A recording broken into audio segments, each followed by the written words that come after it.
presents Starbound Studios starring Maggy Martinez and the Hot Seat Interview. Y ahora con ustedes, Maggy Martinez en Caliente. And now, Maggy Martinez.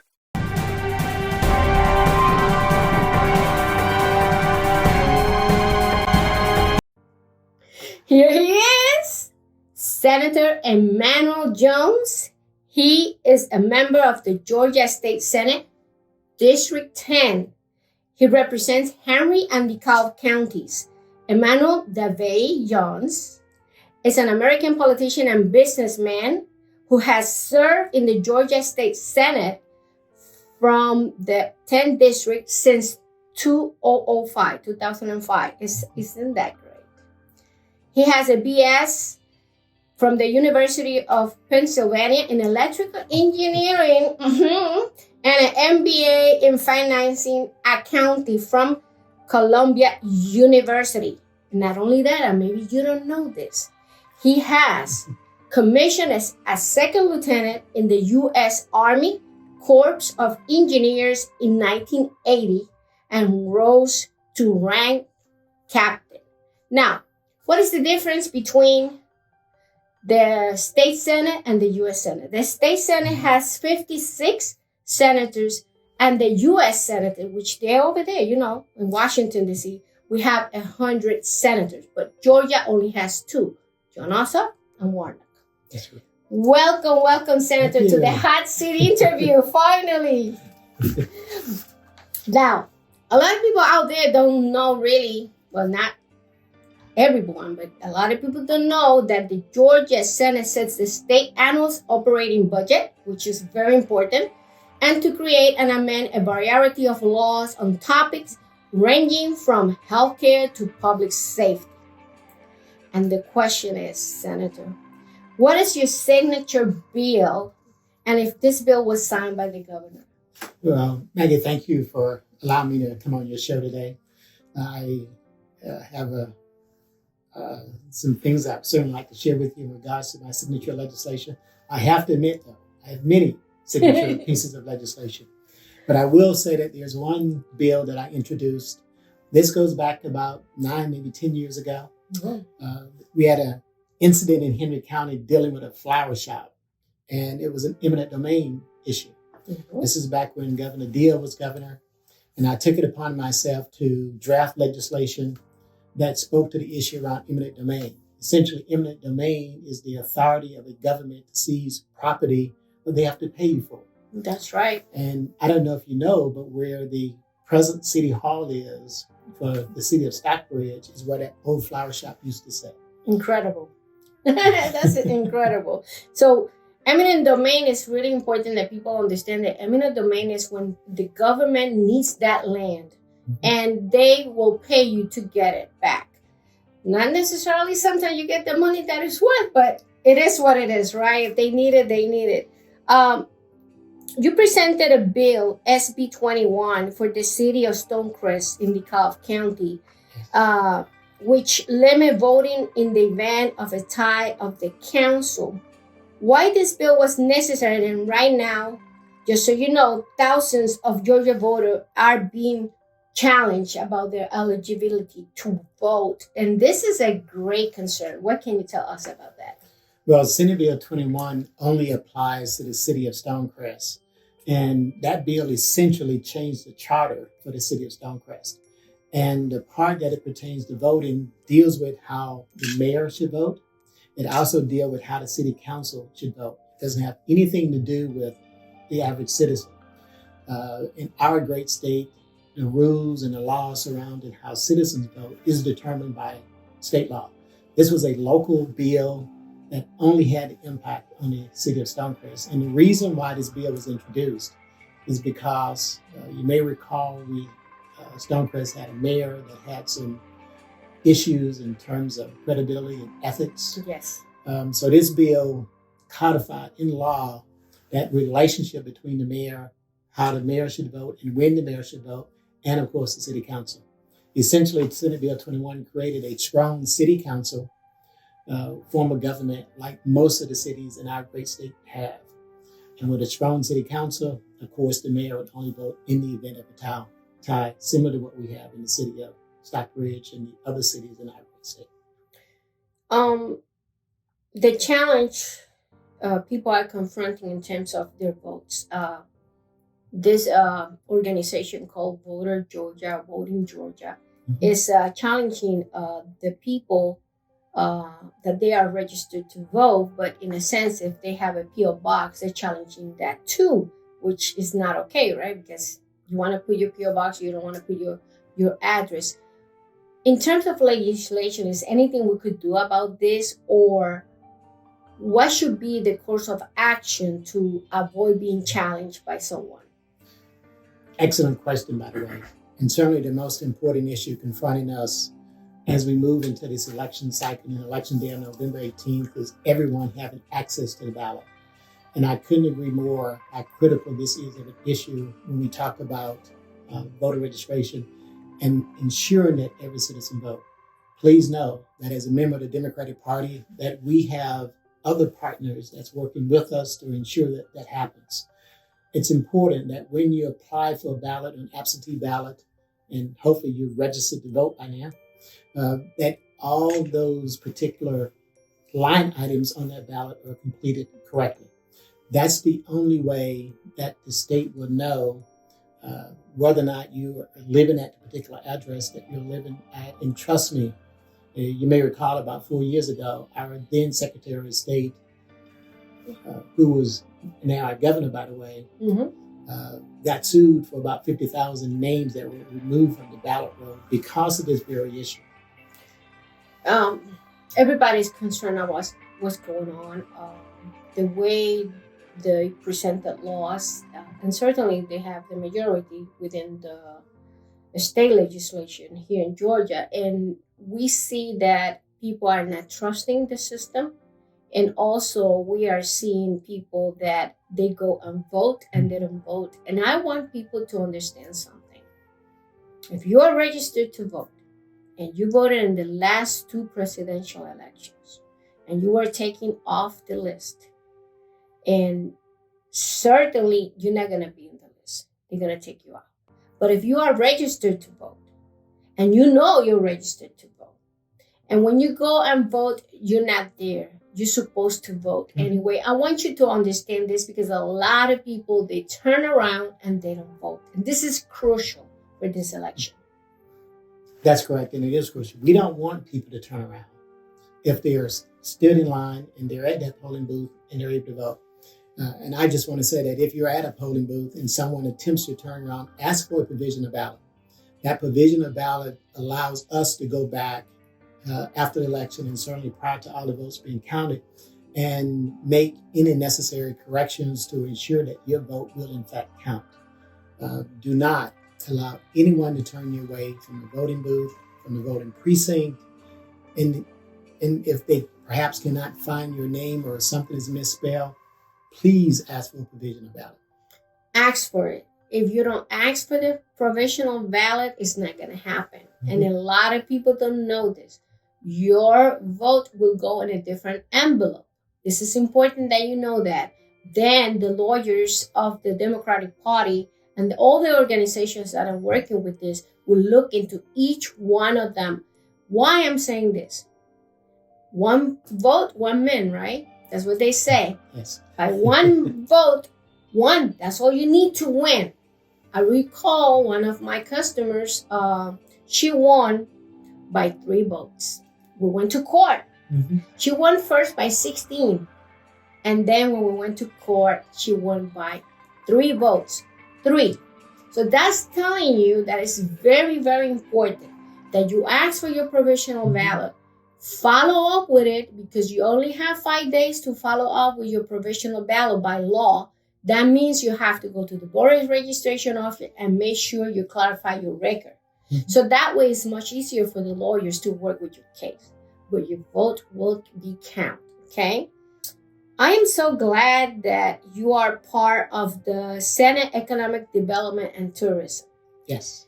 Economic development is important in all sense. And since, he has a MBA in economic, definitely he knows what inflation is. And we know a little bit of inflation is not bad. a lot of inflation is not good. And for the people out there to understand what really inflation is, well, people have the money, but the goods and services are not there. What is your take in terms of inflation? Because everybody's criticizing President Biden for the inflation, and they think it's his fault. And please, so people understand what is all this about, because this election are crucial. This midterm election are crucial for the state of Georgia. Can you tell us about inflation and what can we do to help? Absolutely. When you look at the current economy, I think this morning it was announced that the current inflation rate is hovering around 8%. And the reason why the federal government and the Fed raises interest rates is in an effort to try and control the increase in the price of goods and services. That's what inflation is. It's that annual increase in the price of goods and services. Well, what drives those prices? Well, certainly commodity constraints drives them. Certainly the liquidity of money in the market drives it. And here recently, in the last 2 years, we've almost had a perfect storm. With COVID, a lot of commodities went on back order. I think everyone knows that if you go and try and get your car repaired, there may be a part that's on back order. And certainly if you look at a lot of inventory levels, not just for automobile dealers, but for other industries as well, you're going to see that their inventory levels are down. So when there's a scarcity of the product, certainly the price of those products on the shelf is going to increase. That's what we've been dealing with during these last couple of years. And because of COVID, and all of the money that the federal government invested in our economy, certainly Georgia is one of them as well. We have a $28 billion budget for the state of Georgia. There's a lot of people who saved a lot of that money. And of course, there's a lot of money that's spent for stimulus checks as well, which has led to the price of these goods and services going up. Well, you got the explanation. So that means just buy what you need. So that way we don't put these prices up. What objective or plans you have as a senator to work with the traffic in Henry County and with Carlotta Harris, the chair of Henry County? I've lived in Henry County for the last 30 years, and I've seen Henry County population grow significantly, almost doubled in population over the last 20 years. I'm really happy to have championed the T-SPLOST for the county that the county passed last year in the November ballot. That T-SPLOST, that transportation SPLOST, is a program and initiative from the state of Georgia that allows communities like Henry County to put an initiative on the ballot. It's a 1-cent sales tax where they are taxing themselves, and all that money that's being raised will be spent in the community on transportation projects. We passed that by 60%. The T-SPLOST in Henry County is going to raise in excess of $250 million. There's a matching amount from the state of Georgia. And of course, the federal government, potentially, we could get $500 million spent on road and infrastructure projects solely in Henry County off of this 5-year T-SPLOST that we passed.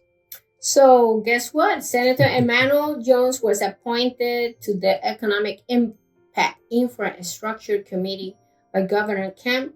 These appointments were created to review application and advising the governor on American Rescue Plan Act funds that were allocated to the state. And the question is, the federal rescue plan were allocated and who benefit from it? Well, I would like to think that every citizen in our great state is going to benefit from the rescue plan. The committee that I served on was responsible for vetting various projects throughout the state that organizations, all kinds of organizations had applied for funding. Right here in this area, Atlanta Motor Speedway had applied for funding to expand part of their work at the Speedway. Of course, we had higher priorities. Cities and governments applied as part of this $4 billion in economic stimulus through the federal government that our governor had to spend to make necessary infrastructure improvements within their cities, water, sewer, those kind of infrastructure improvements. And my task, along with a few of the other committee members, was to identify the high priority projects in the state, and also to identify those entities, those governments, those quasi-governments that serve the citizens in some kind of capacity. And we did that, and the governor awarded many organizations throughout this great state a portion of that $4 billion in money from the federal government. Well, a lot of people don't know this, but I'm a former state representative, elected official, District 40. And I know what it takes to be in the position that you are in. Sometimes people think that you're just there for doing nothing, and the reality is that you work like a horse all the time. And because you don't have a life. It's like you wake up in the morning, your calendar is full, and maybe you're not at home until 10 p.m. probably.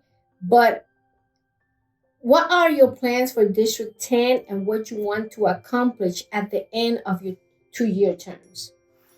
And Maggie, thank you for that question, by the way. I've served District 10 for the last 18 years in the state Senate. I would like to think that my accomplishments are many. But when you look at some recent accomplishments, I was able to pass ethics legislation for all of Henry County, and not just District 10, by the way, but for all of every city in this county. And I also did the same for DeKalb County as well. And I think it's critical that any elected official that has the public trust be held accountable in the event that there's an infraction. I'm happy to report that Henry County, as of last week, has hired an ethics officer and an ethics administrator. Excellent. They have stood up their department. These are attorneys. Any individual, any citizen in this county can make a complaint to the ethics department anonymously. We don't need to know your identity. Mm-hmm. Any employee in the city, in the city, inner the cities, or the county can make a complaint as well. And it's that ethics department, the officer, and of course the administrator, responsibility to handle those complaints. To me, that holds all of us elected officials to account. Yes. And I think that's what's critical in public service. Especially now, transparency and Mm-hmm. accountability is important, because when you are an elected official, you are dealing with people's money. And when it's people's money, you have to be transparent, trustful, and honest. Yes. And you know how it is.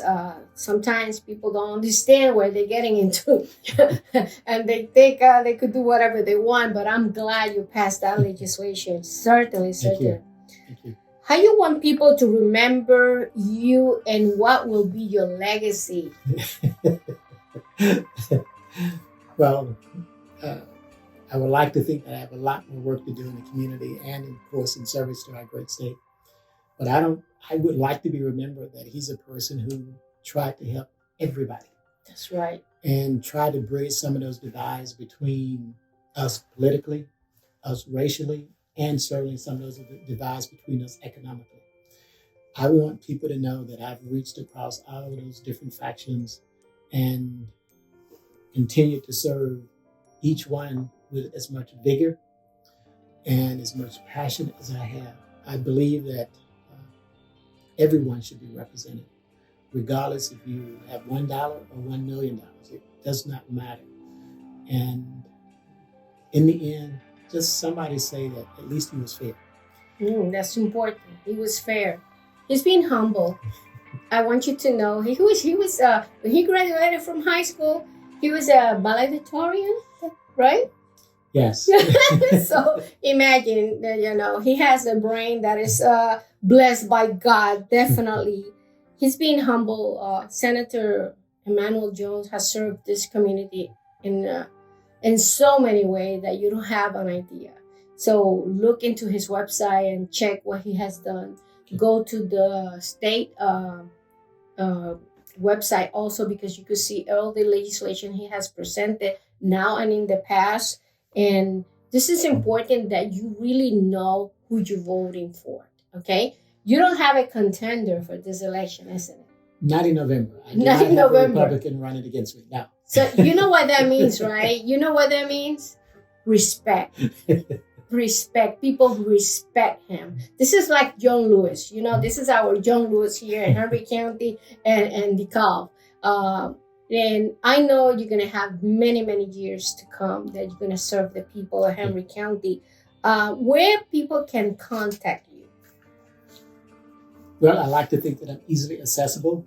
If you put in the State of Georgia's website, you will get my contact information and my cell numbers also listed, by the way. You see? And I get surprised sometimes because people will call that number that they see on the website and not pick up the phone. And they will ask for Senator Jones. And I said, speaking, I'm like, really? We didn't really want to talk to you. We want to talk to the sister. Isn't that awesome? Well, tell the people out there one thing they don't know about you. Wow, one thing? That they don't know about you. Well, I think if there's one thing that I want people to know is that I prefer to be outdoors, out working outside in the yard, rather than indoors working in anyone's office building. I've owned my own business in Henry County for the last 30 years. I have about 70 employees in my dealership and some of the other businesses that I operate. But when you take all that and set it aside, I'd much rather be outside, pruning hedges, cutting grass, enjoying life, and have a huge pile of trees in my backyard that I need to set I a bet bonfire you he to was a and burn. gardener like me. Oh yeah, you have to see my peppers. They just came out. For me, it has been a pleasure, Senator Jones, to have you here in the hot seat interview. But I want you to tell the people out there and look at that lens and tell people why you're here and why they should vote for you, even though you don't have a contender. Thank you. The reason why I'm here is because I care. I care about the citizens of Henry and, of course, DeKalb County. I care about our great state. More importantly, I care about the issues that we in our families and our communities and our classrooms and throughout our everyday lives face every single day. I believe that the role of government is to make lives better, not impede or get in the way. And if I can continue to do that, certainly then I will continue to serve. I would certainly ask for those to support me that they have in the past and to hold me accountable as well. And to make sure that I'm accessible and make sure that I understand the issues that we're dealing with and make sure that I'm supporting and promoting the right initiatives, not just for this county, but also for our great state. Also, once you are selected, as a senator, you're working for the whole state. You're not really working for just two areas that you represent. But there's a big concern out there, Senator, and it's about reproductive rights. Absolutely. What is your take on that? And once the legislature open in January, what can we do to guarantee those women out there or their privacy and how they decide what they want to do with their pregnancy? What is your take on that? Well, we got to vote. I mean, people got to vote like their lives are at stake. We got to elect the candidates in this upcoming election that's going to support reproductive rights like I do. We got to vote for candidates that's going to stand up for women's rights, for LGBTQ plus rights. We got to elect those candidates that's going to do that. If we don't, then unfortunately, the party in the majority controls the legislative agenda. And without a majority or the governor's seat, and I certainly hope that my friend, Stacey Abrams, and I'm going to do everything that I can to ensure that she's elected governor of our great state, as well as all the other Democrats down ballot, because we need people in those positions. And it's important. It doesn't matter what the legislature does, the governor still has to sign those bills for them to become law. The likelihood of Democrats reclaiming a majority in both the state Senate or the state House of Representatives may not be as great as the opportunities for us to regain the governor's seat. And that's what I'm pushing for. Certainly with the Supreme Court overturning Roe v. Wade, has created a cataclysmic event throughout our country. I think President Obama said it best when he said that we are not red states, we're not blue states. But what we see with this decision by the Supreme Court is this United States is dividing between red states that support restricting women's reproductive rights and, of course, blue states that are supporting reproductive rights for women across this country. We have to find a way to come together so that we can be united on this issue, and the only way we can do that is vote. This midterm election is one of the most important ones for women's rights. Woman doesn't have an idea how important it is. When you are going to raise a family, the woman basically has all the responsibility. Mm-hmm. The man is there to bring, about the necessary means to support the family. But the woman is the one that supports the whole family and is the base of that family. Yes. But also the woman needs to have the right to decide what they want to do with their body. When I asked my husband about this, he said, we have always made decisions together. But the ultimate decision is yours. It's not mine. Because you are the one in charge of that body. And you are the one that are going to be in charge of the kids. And for me to tell me that I'm a criminal if I decide to get an abortion after 6 weeks, it's unacceptable. This midterm election, we have to bring a woman that has the sensitivity to work with the woman and the family and the community. We're not seeing that right now. And Governor Kemp did a bad decision when he signed that law. Because for women 6 weeks, you don't even know if you're pregnant. That's the problem. You don't even know if you're pregnant or not. So it is very important that you go out and vote, because women's rights are at stake in this election. And I don't know if we have that wake-up call yet. So please go out and vote for the woman that will bring the necessary changes to improve the quality of your life and your family. Absolutely. Thank you, Senator, for coming to the Hot Seat interview. You're so very welcome. Thank you, Ms. Martinez. Thank you. This is Maggy Martinez, the Hot Seat interview. Until next time.